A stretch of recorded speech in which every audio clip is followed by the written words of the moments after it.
যুক্তরাষ্ট্রের মিশিগানে ভয়াবহ অগ্নিকাণ্ডের ঘটনায় 6 শিশুসহ একই পরিবারের 8 জনের মৃত্যু হয়েছে। শুক্রবার আইনশৃঙ্খলা বাহিনী এ তথ্য জানিয়েছে। স্থানীয় সময় দুপুরের ঠিক আগে লেক মিশিগানের পূর্ব তীরে গ্র্যান্ড হ্যাভেন টাউনশিপের একটি বাড়িতে আগুন লাগার খবর পেয়ে পুলিশ ও দমকল বাহিনী ঘটনাস্থলে যায়। পরে বাড়ির ভেতর থেকে 8 জনের মরদেহ উদ্ধার করা হয়। অটোয়া কাউন্টি শেরিফের অফিসের ক্যাপ্টেন জ্যাকব স্পার্কস জানান, নিহতদের মধ্যে 6 জন শিশু। তাদের বয়স 5 থেকে 15 বছরের মধ্যে।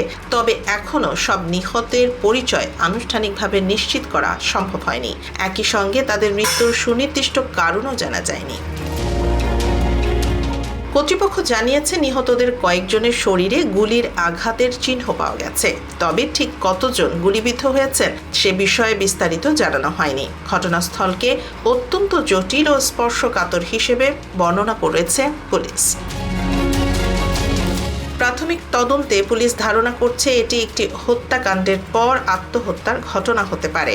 তবে বিষয়টি এখনও নিশ্চিত নয়। তদন্তকারীরা বাইরে থেকে কোনো সন্দেহভাজনকে খুঁজছেন না।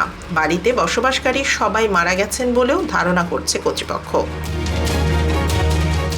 এদিকে আগুনটিকে সন্দেহজনক বলে উল্লেখ করেছে পুলিশ। তদন্তকারীদের ধারণা আগুনটি ইচ্ছাকৃতভাবে লাগানো হয়ে থাকতে পারে।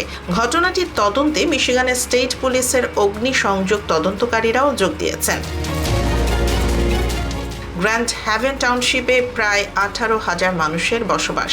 এলাকাটি গ্র্যান্ড র্যাপিডস শহর থেকে প্রায় 25 মাইল পশ্চিমে অবস্থিত। ভয়াবহ এই ঘটনায় পুরো এলাকায় নেমে এসেছে শোকের ছায়া।